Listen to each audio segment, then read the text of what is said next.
Ian, Roman, welcome, guys. I'm excited about this. I'm a little apprehensive. I think we have a lot to talk about, and at times it may get a little emotional. And I appreciate you guys doing this because I know when we had talked in the past, there was some hesitation in publicly talking about our story. But as you guys know, the more that I got into this and with the projects that we're doing right now, I thought it was important that we do this. So I think the goal is just for us to talk. I mean, keep it pretty loose and talk about what happened to us, how we've kind of persevered, you know, and maybe we can help people along the way. That's kind of the objective here. So I guess what I'd like to do first, guys, if you're okay with this, is just how do you guys define living undeterred? I mean, what's when I say that phrase, what goes through your mind? What does living undeterred mean to you guys?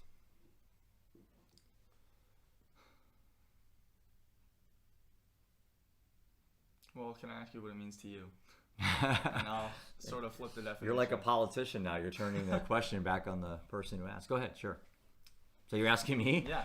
I think living undeterred is a mindset that you, when you go through life, instead of looking at obstacles or looking at unfortunate events that happened as life-defining moments in a negative way, that you find some way to make them life-defining, but in a positive way. Mm-hmm. That's how I would define it. So I'll go back to you. So, what's your thoughts on that? Just staying positive, keep going, because most of the time, if you have something big and tragic that happens, you sort of have to keep going. Not that it's bad in any way, but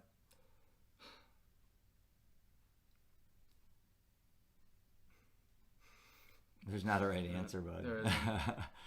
I was gonna say kind of like more how like bad things will happen to everyone, but you just gotta try to stay positive. So that's kind of what I think about. Now, you being a golfer, Ian, at South Dakota, I know Coach Vining would say, if you're on the first tee and you snap hook it out of bounds, which you've never done, but I have, you got 4 hours of this crap ahead of you. You know, it's like, man, how do I stay positive? So when you're on the golf course, how do you take that living undeterred kind of mindset? How do you do that as a competitive golfer? I guess just try to enjoy the moment while you're out there, and when you're kind of playing and you're kind of struggling, just say that you have a lot of holes left, and you can kind of always bounce back if you have any holes left. So you always have a lot of room to try to improve. Can I ask you a question? Man, you're the educator today. Go ahead. Well, how do you live undeterred as a father? Well, you know, you guys may not be aware of this, but I was your age once.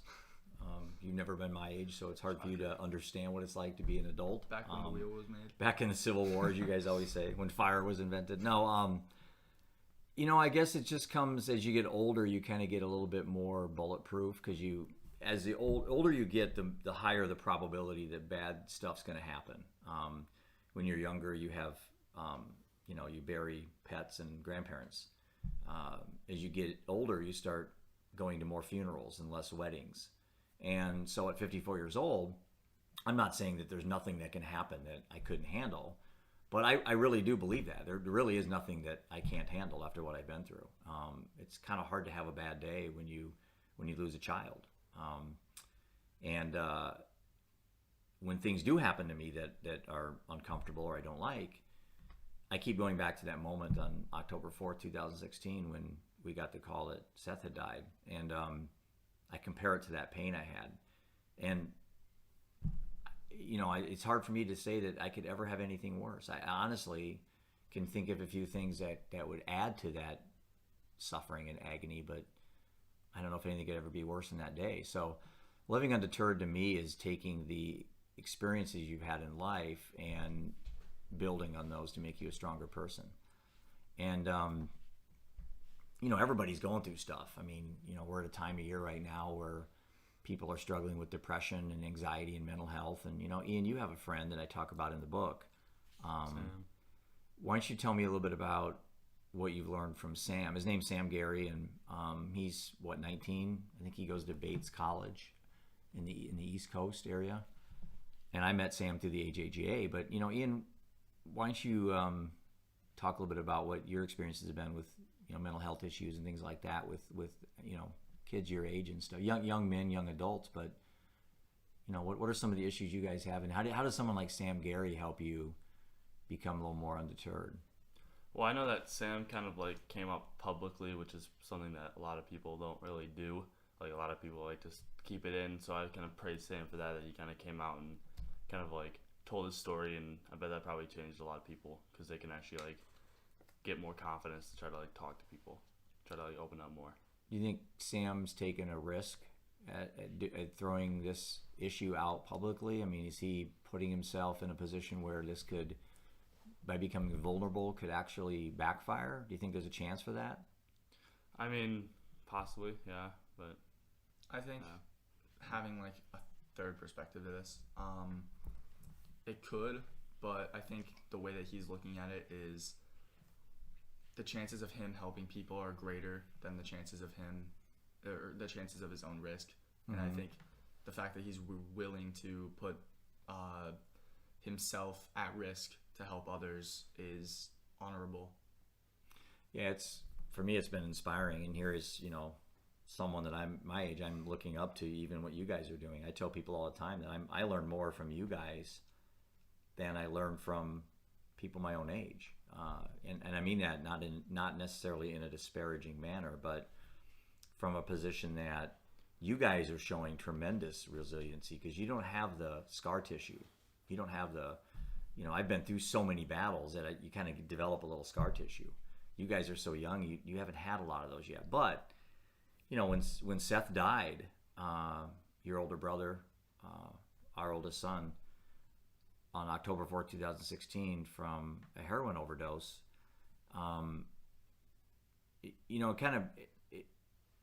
it opens a lot of doors. And I talk about in the book about the two roads concept, that, when something happens, you kind of have two roads to go down. And we were confronted with that with Seth. And for those people that know our story and have been supportive, our oldest son, your oldest brother, died October 4th, 2016, on the day of Ian's golf district's qualifying from a heroin overdose. And people wonder sometimes why we don't get more emotional when we talk about it. But, at some point you've cried so much, that I'm not going to say you don't have any more tears left, but to get to where I was, that pit of despair on that day, I'll never get back to that day. And it does get better. I mean, I know the story is that time goes on, pain heals, but I guess I'm curious how I know how I cope with this whole thing. I wrote a book, I do a blog, podcast. I'm actively, plunging into the world of addiction and substance abuse. But how are you guys coping with this? You were 13 when Seth died, and you were 15. I mean, you guys probably are worried more about what's for lunch than anything else. So, what's your coping mechanisms, guys? Do you want to go? Or? Yeah. So basically for me, it was just a lot of golf. Like, I would just go out there on the course just by myself for about 4 to 5 hours and just practice and play. And just when I was out there, I was kind of just by myself. So I kind of had time just to like think and kind of just reflect on a lot of things. So definitely golfing was probably the biggest thing, because I was just by myself out on the course. So you open up to a lot of your friends? Are you one that keeps you two are like most people watching this that have children. You two are so different. I mean, look at the way you dressed. I let you guys pick what you want to wear today, and you wear golf, and you wearing something that looks like Abercrombie and Fitch. But the reality is, you guys are different kids, and and Seth was completely different as well. So do you go to your friends, Ian, or do you hold everything in? You're a lot more outgoing vocally, and you're a little more reserved. Do you struggle with opening up to your friends, Ian, and being vulnerable? Not really. I've talked to a couple of them so far, but probably just a couple. Mm-hmm. How deep do you guys get? Not very deep, but deep enough where it's kind of still a little bit emotional. Mm-hmm. I know your answer. You're like me. You carry your emotions on the sleeve. What's your coping mechanisms, Roman? I mean, I have a few, and it's better to have more than none. One of my biggest ones is music, whether that's through listening, playing, creating, like writing music, singing, show choir. I play the piano, the ukulele, and the guitar, the electric and the acoustic. But I don't know, something about music really hits me, and since the beginning of quarantine, or March 13th, I think was when our first day out of school, and then like haven't gone back full time yet. Something with music really hit me, where that like 70s, 80s rock, hippies, just peace, love, all that stuff, even though sometimes they talk about demons and devils. But I don't know, something about that just really hit me, and listening to it really calms me down and just makes me think. Rumor has it that you may play at the end of this podcast. Ian may play a song, or Ian. Oh, my mom and dad had 4 boys, and they called me Steve, Scott, and Dan all the time. So I'll call you Roman and you Ian. Rumor has it that you may play us. We may be honored to hear your golden voice and singing a song you wrote for Seth that I talk about in the book, and the lyrics are actually in the book for those that are interested. But are you okay doing that? Yeah. You want me to sing backup? Oh. Why'd you say no? You don't want to hear me sing. So going back to the coping mechanisms things, I guess we talk about addictions a lot in the book, and kind of, Seth's death propelled me into a realm of something that, quite honestly, I wasn't too interested in. That was addiction, substance abuse, mental health, things like that. But when you kind of are given this, for lack of a better word, gift or an opportunity, I don't want to waste it. I don't want Seth's death to be for nothing. Sort of take it and run with it. Yeah, so I've decided that for me it was important to understand addiction and substance abuse. So, Roman, you and I, and Ian, you did this too, right? We did presentations at the school, the Prairie. I remember asking, I think, what grade did we do the? We did 7th, 8th, and 9th. Okay, and we talked about Seth's death and stuff like that. And I remember I would throw out to so 7th, 8th, and 9th. So these are. I think it was all just 9th graders, though. Freshmen in high school. Yeah, it was. And kind of for fun, I said, name some addictions. And what happened, Roman? Everyone named drugs, alcohol, just sort of the normal stuff that are negative. Right. Just like the negative things, yeah. Yeah, which my point is that there are positive addictions, right? Mm-hmm. What are some positive addictions? Sports. Yeah. That's true. Being addicted to music. Yeah. What Being else? addicted to Fitness. Health. Exercise, your body. Yeah. What else? eating healthy. Yeah. So how was your pizza last night? You shouldn't laugh, Ian. You have Chick-fil-A for 4 times a day. Hey, I ate a smoothie right after that. So, again, talking about addictions. When I did that exercise, it was the first time I did it. My epiphany moment was, wow, all these kids think of as addiction as a negative term. And the reality is addiction isn't a negative word. It's presented in the media as negative because it's followed up with substance abuse, alcoholism, drug abuse, opioid overdoses, all that stuff. The reality is there are many, many positive addictions. I look at telling the truth. It's a positive addiction, right? Health is a positive addiction. Your mind, reading is a positive addiction. Conversation is a positive addiction. Being willing to listen to someone else's point of view without getting mad. And we just came through a political election time frame, which, that's going to be coming another 3 years down the road. Lucky us, right? And you see all the people arguing and just making stupid comments on social media. I feel sorry for these people because we as a society are setting ourselves back if we have competing ideas that are non-negotiable and that we're not willing to budge, but we're trying to advance as a society, and it's extremely difficult to do. And so I'm trying to teach you guys, as your dad, is that when you're talking to someone about one politician that you like and you don't like the other one, be compassionate. You can win arguments by not winning the argument. In other words, by suggesting that the person maybe look at this from a different perspective. And really, are you winning an argument when you argue with somebody and you're making a point? No, you both walk away dumber than you were when you first started, or angrier. And that's not winning an argument. So, I don't know. I'm just curious, when you guys look at addiction, are you guys getting a little bit better at looking at the positive addictions, or do you guys still get hung up on the negative addictions? I think that I do see that there are positive connotations for it, but it's just that it's easier to see that there are a lot more people who are addicted to drugs and alcohol than who are addicted to any positive connotation of being addicted. Whether that's eating healthy, staying fit, all that stuff. Let's change the topic. Let's talk about your brother. Okay. Yeah. Sorry. What do you guys remember about your brother? You remember first? Sure.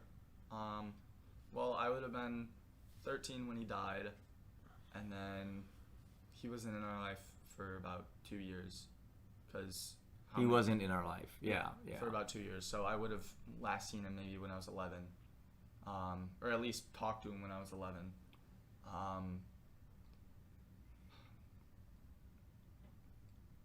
Not much. I think I was a little bit closer than Ian, just because him and Seth were more aggressive towards each other. And then normally how it went was Seth would pick on Ian because Ian would pick on me.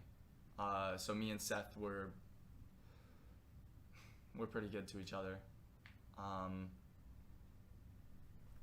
knew that he was good at basketball. He was good at a lot of things. Good at a lot of sports. Yeah. If you went anything with him on a 1v1, and you won, he would make sure that next time you did it, he would win. No matter what that was.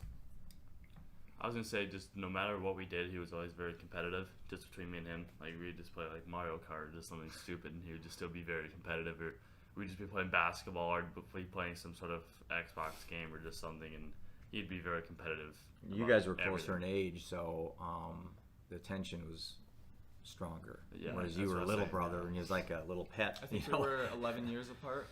Yeah. I have so many memories about Seth, and that's one of the reasons why I wrote the book, was to continue his legacy, because he obviously can't do that anymore. And as time goes on and there's, less memories of him around, the memories that people that didn't know him will be more of the addiction issues, the issues he had with some of the criminal things that he had got involved with because of his addiction issues. And unfortunately, he would be looked at as a lost soul, and he wasn't that. He was a great kid. He was just really no different than you guys. He could easily just be sitting here with us today, but he's not. And so, well, he is in a way. I mean, for us, we've made sure that he. And I know there's a lot of people probably watching this that have lost loved ones, and they probably have a different angle or viewpoint. But I have to tell myself that he's only died in a material sense, And again, I'm not a religious person, so it's like, to me, I don't view this as he's up in the heavens or something. I just kind of view that he's inside of me, and he's, my motivation for wanting to do a lot of things comes internally. Something that you taught me when I was a little kid was that most people have some sort of fire that keeps them going, and I think that's all three of us have Seth there. Mm-hmm. But not in an otherworldly sense. Like I don't look at it as, for me, it's not like, and I know this may come out the wrong way, and quite honestly, I don't really care how it comes out, because this is how I deal with it. To me, it's not an otherworldly experience. I wrote about this in a blog called "Things Happen for a Reason," and I don't the only reason Seth died is because he put heroin in his arm. Mm-hmm. I don't think there's any other reason. I'm not going to fabricate one or make one up that he's in a better place and all that. He's just not here with me now. I may never see him again. I don't know. I don't know enough about the afterlife to confirm that when I die, I'm going to meet him. I'd like to believe that, but I just don't. For me, I don't need that to drive me, because I see him right now. I don't have to die to see him.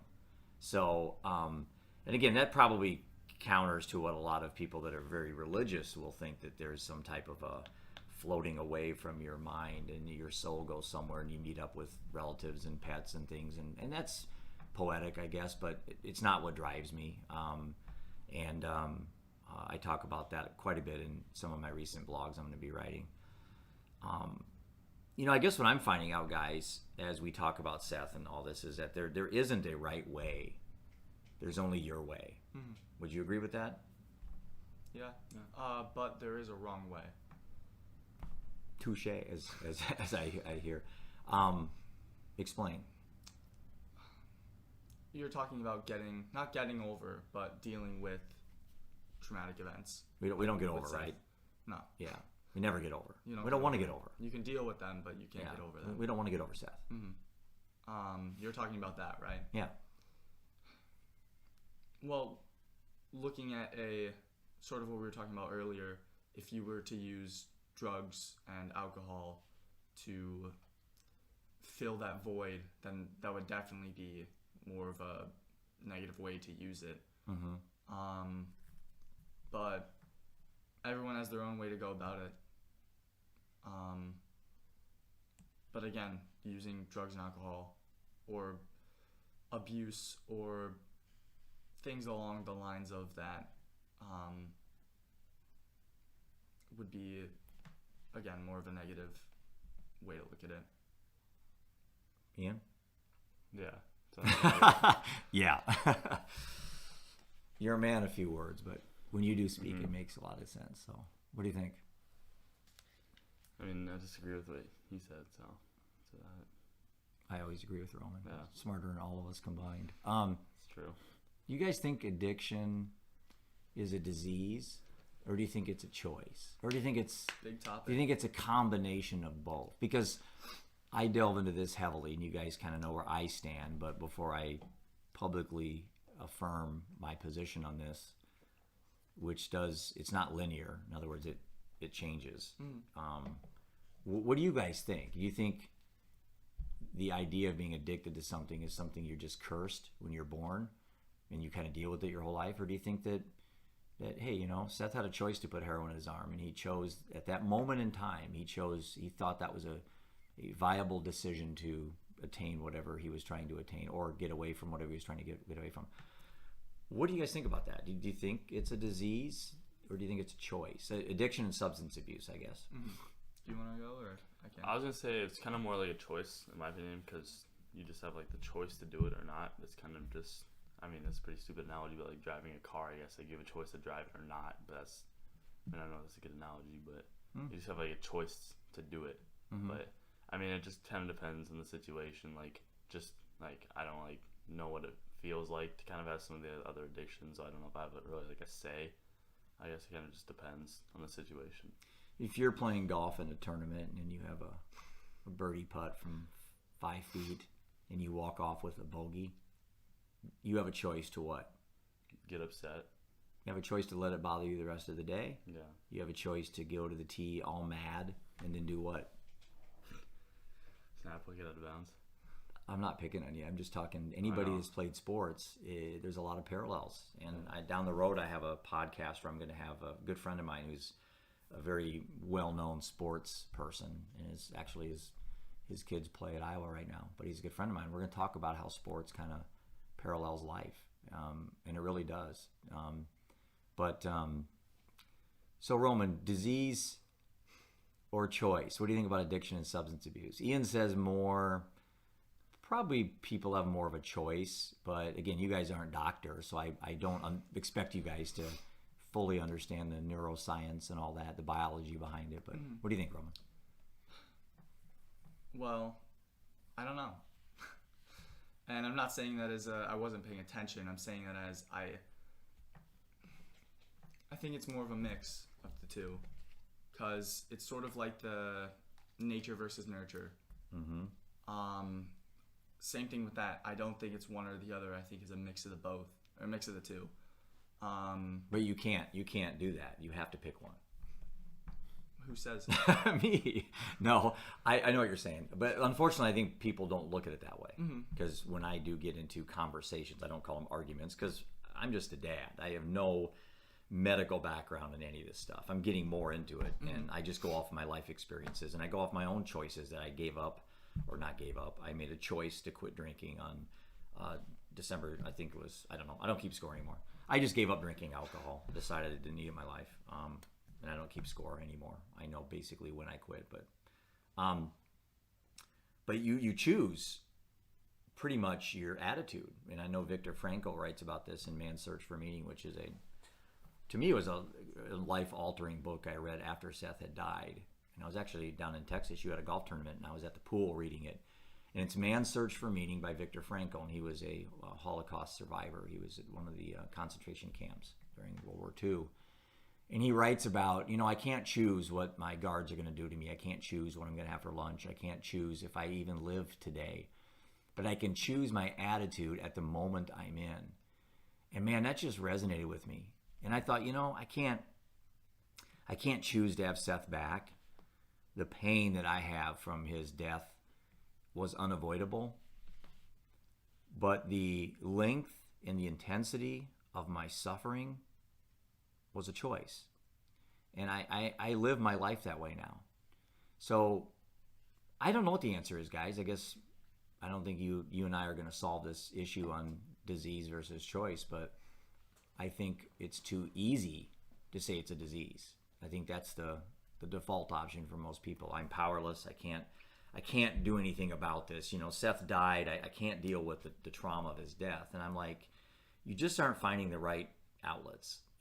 And for me, it was writing a book. That was the life-defining moment for me. The greatest single thing I've ever done in my life, other than create children, but was create a book. And that means Seth's legacy now is in writing. And now, 20 years down the road, if I'm gone, you guys have moved on, and Seth gets further away from each generation. People can pick up that book and they can read about his high school days and how he had the game-winning shot against City High when he was a freshman, which, by the way, I haven't seen the tape of that yet. I just am not sure. I don't know. You guys have a hard time looking at pictures of Seth? I don't know. It's sort of in my head. I have a different picture of Seth than what the picture really looks like. More of it's me imagining what he would look like now. I know, I think about that too. It's nice to look at pictures of him though. I don't get really emotional about this stuff anymore, and I think that's because it hit me at such a young age. I don't know. I was gonna say you kind of just matured with it. Yeah.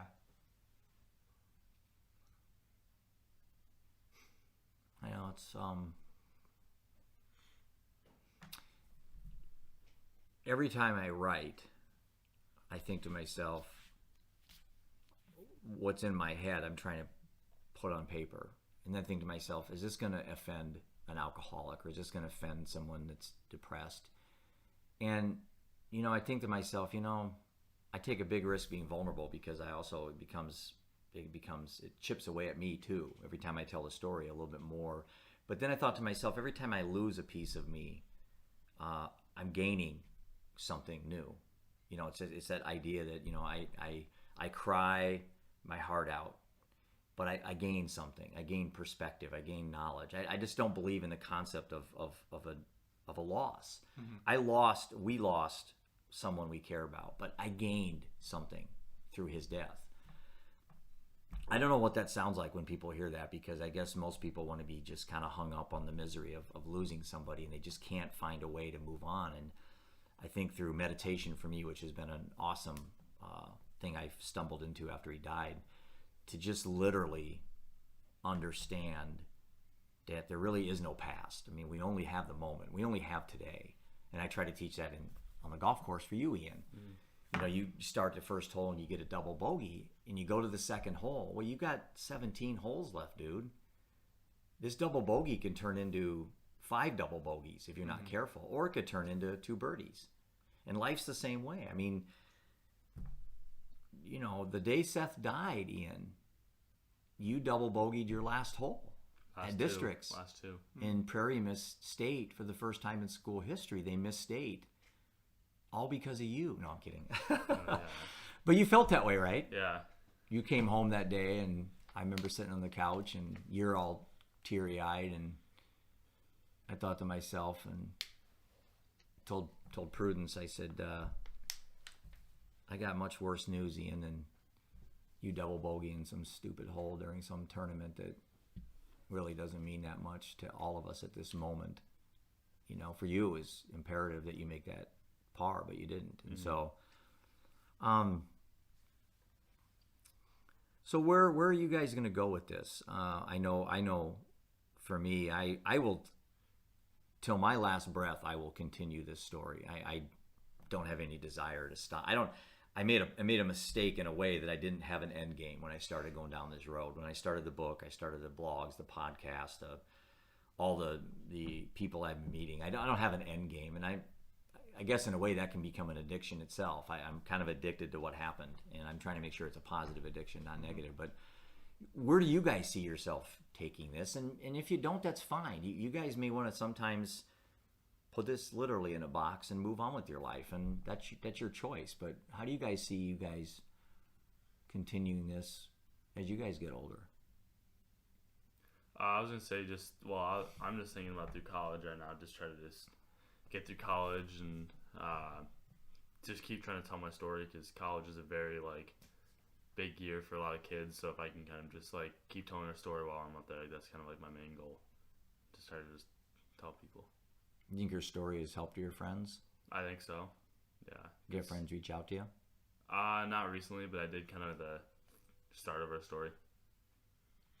How about you? What are your thoughts? Are you gonna write a book someday, Roman? You seem to me like somebody that could easily write a book.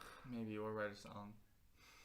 Yeah, which, by the way, before we end today, I want to see if you're willing to play that. So I'm not sure if you brought it out, but no, it's fine. It's just in another room. This is unedited today, so we don't have any plan other than just continuing this talk. And I don't really know how long we've been talking, so Nate Renner here just gave me a signal. So are you guys angry? And if so, what are you angry at? Good question. Of course it is. Do you have an answer? Because I was gonna see what you're gonna say. Okay. I was still thinking. I guess what would be a lighter word than angry? You tell me. I don't know, maybe a step below angry. And I'm not mad at Seth or you or mom or you or myself. I'm mad, or I'm not even mad. I'm just, I guess, more confused. That's about exactly the situation. I had that word in my head. About the situation. Right. I don't like being mad at people. I like understanding why I would be mad at someone or at the situation. Right.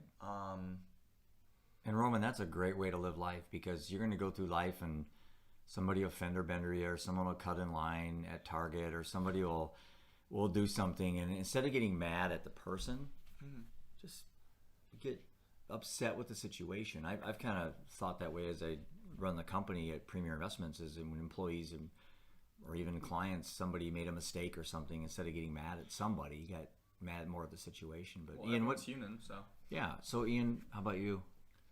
I'd kind of agree with what he said. I wouldn't be mad, but kind of just a little bit. Are you angry at Seth right more now? More kind of towards disappointed at first, just because of what happened, but not really too angry. I guess in a sense, kind of a little bit less than that, because he's still my brother and still part of my family. So I don't think I could really be angry at him forever. I think something that you told me a while ago, which is a good way to put it, when if I got to see him again, I would slap him first, and then I would hug him. I think the way I said it, I would punch him, and then I regretted saying that because I was on a podcast being interviewed. A good friend of mine, Daniel Allison, runs a podcast called The Average Dude. Actually, Daniel's one of my guests coming up here in a couple weeks. And he asked me that same question, and I just knee-jerk reactioned. I said, first thing I'd do is I'd punch him in the face, and then when I re-listened to it, I thought, that sounds pretty bad, Dad. So no, I would not punch Seth in the face. I mean, I would just, But, so you're not angry.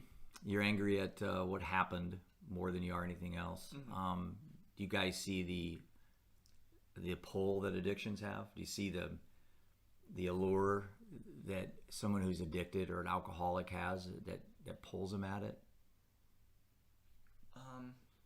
I don't think I do, just because I'm not addicted to that sort of stuff. Let me take your phone for 2 days. That's fine. And then you'll understand what being addicted is. Because if I took your phones away, you guys would be a train wreck. Take your music. No music for 2 days. So I'm addicted. We're all addicted. And Yeah. I think it's just kidding ourselves to say we're not. But this right here is the biggest addiction you guys have. And, I used to say when Seth was younger and we got in trouble, I'd say, okay, you choose. No car for a week or no phone. He was like, take my car. I can't have my phone, and so you guys are addicted, and there's nothing wrong with addiction. I think as a society, we just, again, like we said earlier, we label it. But going back to anger, how about I go into fear? What do you guys fear right now? Or do you have, do you think Seth lacked the fear of certain things? What do you guys fear?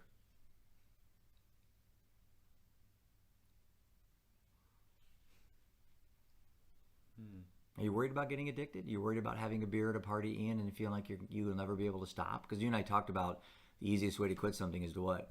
Never start. Right. Do you worry about that?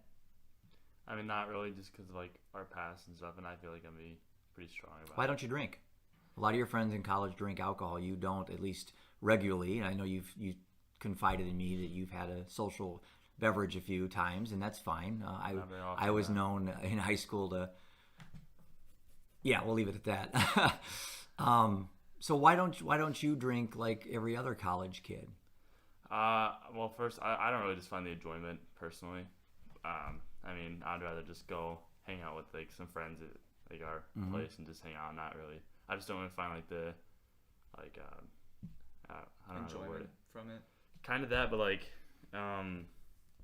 what you get out of it, I guess. I don't know how to say it, but something like that. The effect. Yeah. The high, I guess. Yeah. The drunk gives you a I don't really buzz. find it personally good for me, or just I don't find it fun for myself, I guess. I know vaping is big right now, and I think your school in Cedar Rapids here, a teacher said something like 100 vapes in one day were confiscated. I was in high school, there wasn't vaping. It was just pot and alcohol. That was it. And those two are still around, but now you sprinkle in vaping and some other, be honest with you, I had heard of heroin before Seth died, but I'd never heard of fentanyl. I really didn't even know what an opioid was. Now there's lots of people that are addicted to these things. I bet a lot of people didn't hear about it before our story. Me too. Right. And then people have knee surgery or back surgery, and then they take a painkiller and called an opioid, and they get addicted to it, and then they can't quit. So, so do you guys have any fears right now in regards to this stuff? I mean, we talked about what you're angry about, but what are you fearful? And the reason I ask this is because Seth didn't have any fear that I could find. He wasn't afraid of us. He wasn't afraid of his teachers. He wasn't afraid of the police. He wasn't afraid of death in a way. He had to have known the dance he was making with heroin, that a potential outcome was death. I mean, everyone knows that. But there was something there that he kind of said, well, not me. It'll be somebody else. And so going back to fear, one of the things I write about in the book is the fact that I didn't think Seth had a lot of fear. And it could have been just he developed that over time with the lifestyle he was leading. But do you guys have fears on certain things right now? I don't know. I don't think I'm fearful of being addicted. Yeah, I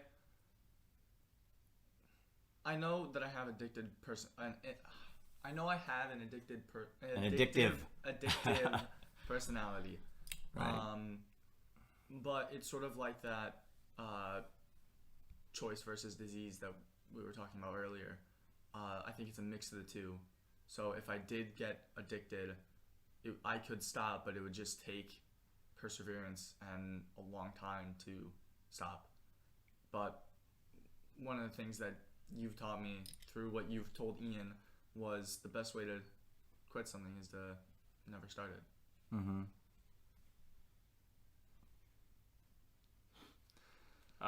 For me, I don't know. I don't really think I'm too fearful of anything right now. I mean, I'm still pretty young, so I haven't really experienced a lot. You think it's important to... Yeah. You guys know what I'm afraid of. Clowns, spiders. Spiders and propane. Spiders and clowns. And the spider clown concept is the most grotesque creature I can imagine. I know you guys like to joke and send me pictures off the internet of spider clowns, and if there is a hell, that's what would be in hell. It would be a spider clown for me. An 8-foot spider clown would be the end of my life. But anyway, so where does this take us? Where's this journey, this odyssey, this quest run? I mean, I know where it takes me. It takes me to keep learning. That's really all I want to do the rest of my life, is keep learning about why people make certain decisions. And in my business, there's a thing called behavioral finance, and so we learned about why people make decisions with their money. And for me, it's kind of like I'm still interested in that, but I want to add in the behavioral aspects with addiction and substance abuse. So how about you guys? What things are you guys thinking about doing, or how does this continue for you guys?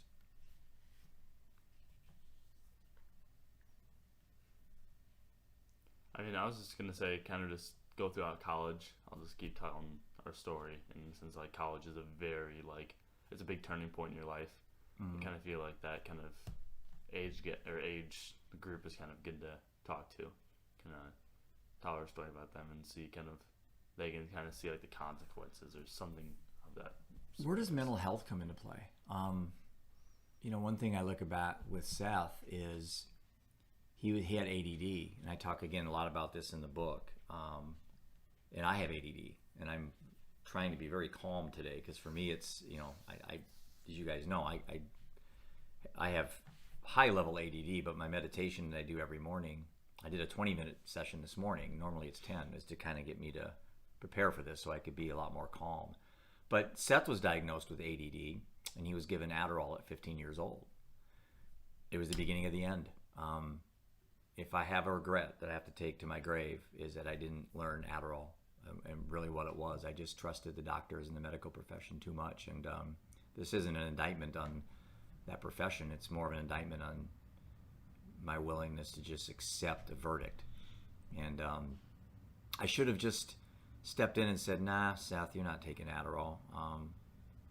We'll find some other way to deal with this stuff that you have going on. And ADD isn't a curse. ADD is a freaking superpower, guys. I tell you that all the time. I feel lucky to have ADD. I write about it in the book. My dad told me that it was a superpower, and I kind of believed it. Again, the whole concept of prescribing medicine for issues people have is a big issue in our country, because we just want to numb people's pain.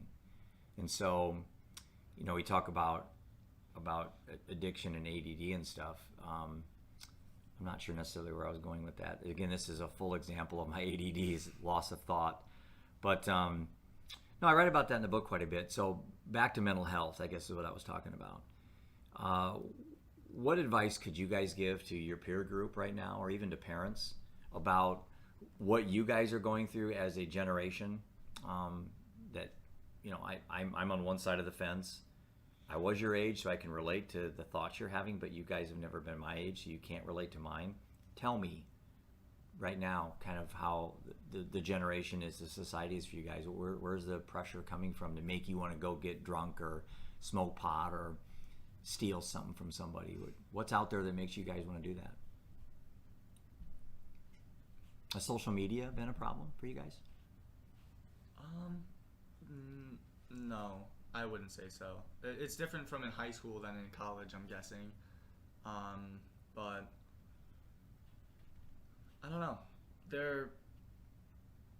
it's easy to see a lot of people who self-diagnose themselves with a lot of issues. And I'm not sure what the reason is for. Some of them are obviously fake for attention, and then others shouldn't self-diagnose. They should go and see help, because all you're doing there is just saying you have a problem but not doing anything about it.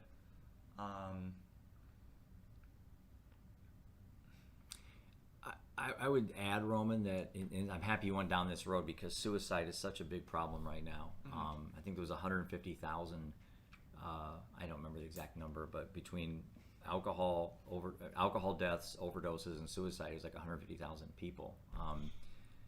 That's just too many, and a lot of it's just the lack of skills developed as children to deal with bad stuff.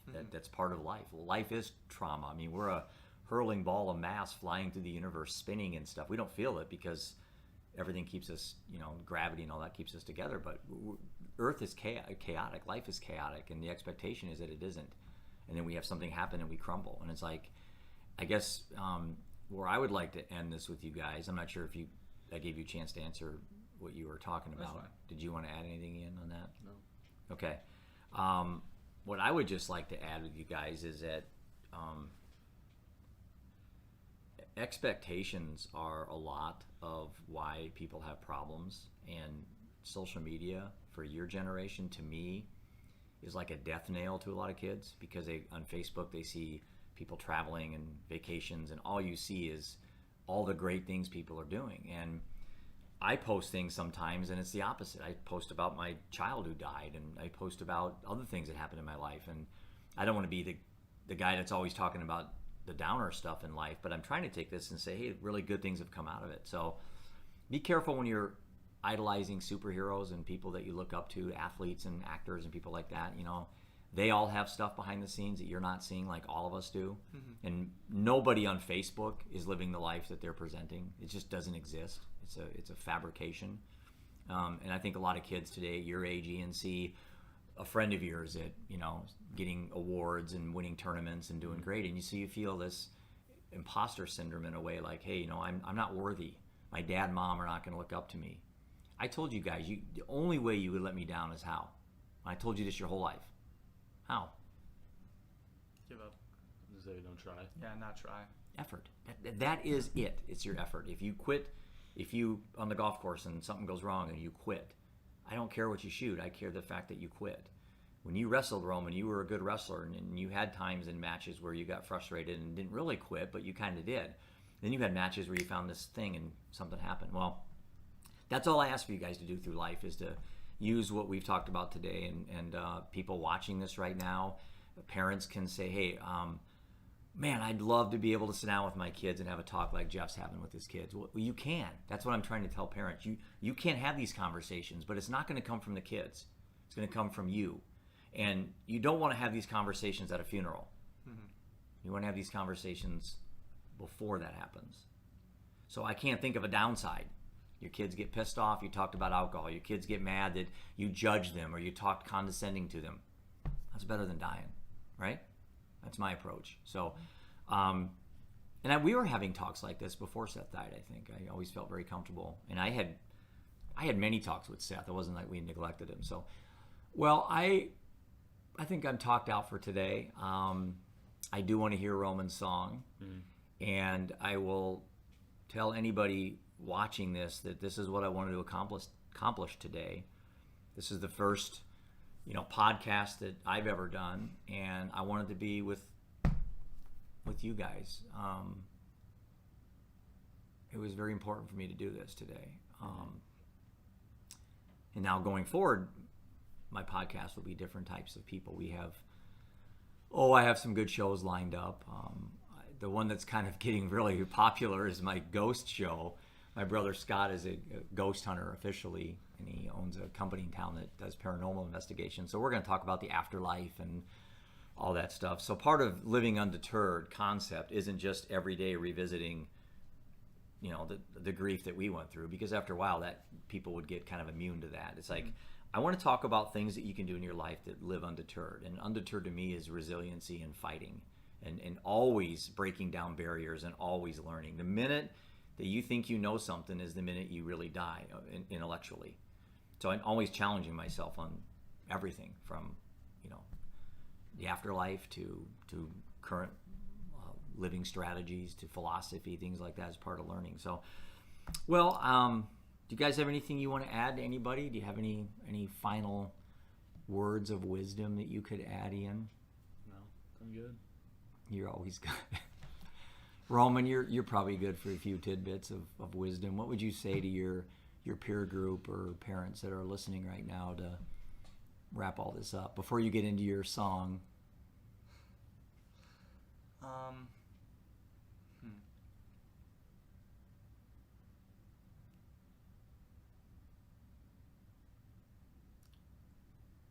Live life with meaning. Don't just do things because you need to do them. Whether that's doing it with a forced smile on your face or doing it for someone else.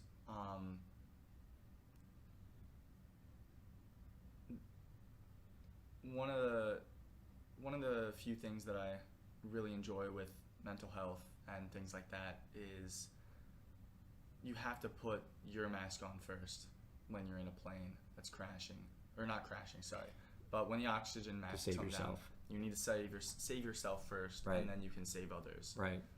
Your mental health is more important than other people at the time, but if it consumes you, then you need to get help. That's it. That's very insightful, because as a parent, we spend so much time saving other people sometimes that we go home, we get drunk. Well, I've been dealing with the kids all day, or my job was tough, and you don't have the mental health. So, all right. So, I think we're done. You guys are rock stars. You're my superheroes. I learned from you guys a lot, and I know you guys learn a few things from me occasionally, but a bit. For anyone interested, they can go to livingundeterred.com, www.livingundeterred.com. They can order the book. All the proceeds go into our nonprofit. Roman, you're on the board. You're a youth ambassador on my board. Ian, you're not really actively involved yet because NCAA rules. I was very hesitant in getting you too involved in things and having you get, ineligible to play college golf at South Dakota. Yeah. But again, our Choices Network is wrapping up our first year, and we're really excited about getting out to schools and telling this story. So, guys, I appreciate it. We'll wrap this up, and then as we end today, Roman will. Do you have a little background about the song you wrote, real quick? What's it called again, and kind of what was the motivation behind it? This is another thing that I really keep in the back of my head, and it sort of shows how I live my life. It's called Open Book, and if that doesn't explain itself, the chorus of the song says that life is an open book. It's full of blank pages, and you can create your own stories, but it's almost like once you write them down, you can't erase them. You have to work with what you have. So life doesn't have an eraser? Yeah. You can't go back and reset bad moments? Yeah. That's interesting. I had not heard you answer it that way. Okay, so guys, thanks again. We'll cut this, and then Roman's gonna jump in and do the song. And again, thanks, guys. I love you both. Thank you.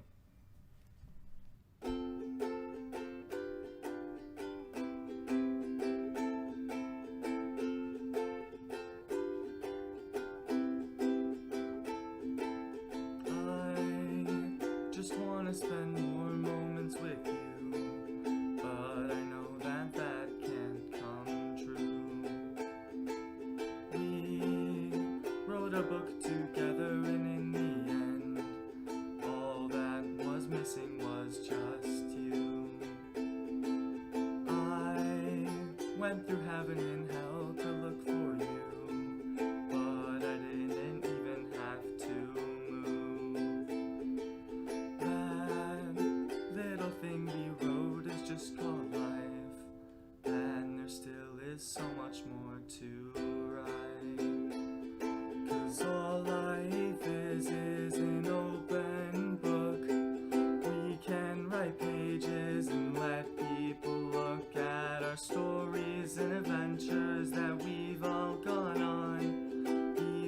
when some of us are already gone. Some are gone, including the ones that we held very close to our hearts.